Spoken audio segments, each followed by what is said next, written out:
संत जी कहते हैं ठीक है चलो, थैला अपना लिया, ठाकुर जी रखे थे, अपना थैला लेकर के चोरों के साथ चले गए। एक घर में चोरी करने के लिए संत जी को लेकर वो चोर घुसे, और संत जी को लेकर के जब वो चोर घुसे तो चोर चोरी करने लगे। संत जी विचार करने लगे कि इन चोरों के साथ में इनके घर में रात के 2 बजे घुसा हूं, तो अगर पकड़ा गया तो दंड तो मुझे भी मिलेगा, नाम तो मेरा भी खराब होगा। तब एक काम करते हैं, भूख लगी है, इनके घर में कुछ भोजन होगा तो मैं भोजन कर लेता हूँ। ये चोर चोरी कर रहे हैं, करने दो। चोर चोरी करने में लगे हैं। संत जी उन चोरों के साथ थे, पर वो गए रसोई घर में। रसोई घर से उन्होंने भोजन की कुछ सामग्री उनको मिली, कुछ मिठाई, कुछ लड्डू उनको मिले। लाकर के संत जी प्रसाद पाने लगे उसी घर में चोरी के, रात के 2 बजे।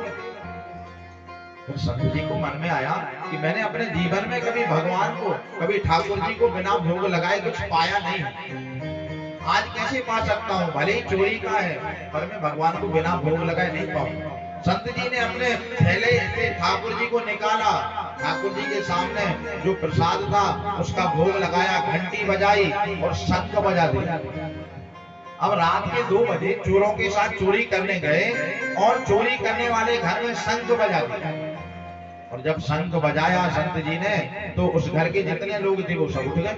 उठ करके कहने लगे, बाबा जी 2 बजे रात के हमारे घर में क्या कर रहे हो? बोले, महाराज भूख लगी थी तो भोजन कर रहे थे, मन में आया कि ठाकुर जी को भोग लगाए, तो हम भोग लगाने लगे। तो वो कहने लगे, महाराज ये कौन सा तरीका है, चोरी से हमारे घर में 2 बजे रात में घुसे और भोजन चुरा। संत जी कहते, भैया हम नहीं घुसे, ये चोर जबरदस्ती हमें पकड़ करके लाए, हमारी कोई गलती नहीं है। चोरों के साथ रहने पर भी संत जी ने अपना स्वभाव नहीं बदला।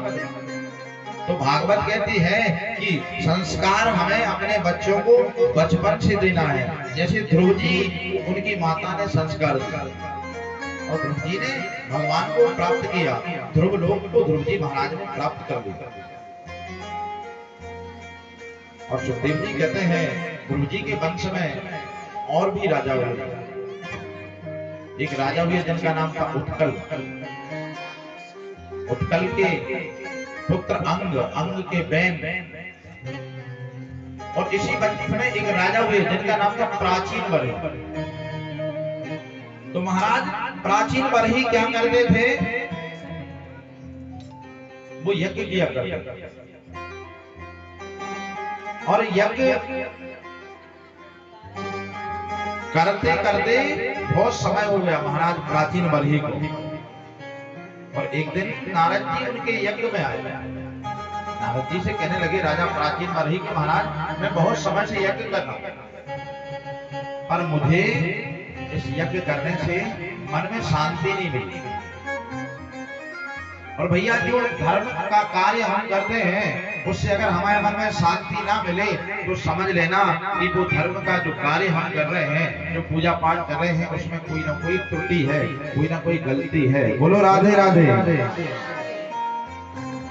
अगर कई लोग कहते महाराज हम जब भी सोमवार उपास से रहते हैं तो हमारे घर में लड़ाई होती है। कई लोग कहते जब भी महाराज घर में कुछ पूजा पाठ करो तो हमारे घर में लड़ाई हो जाती है। तो धर्म का कार्य करने पे अगर मन में अशांति रहे तो समझ लेना कि हमारे कार्य की विधि में कुछ गलतियां हैं।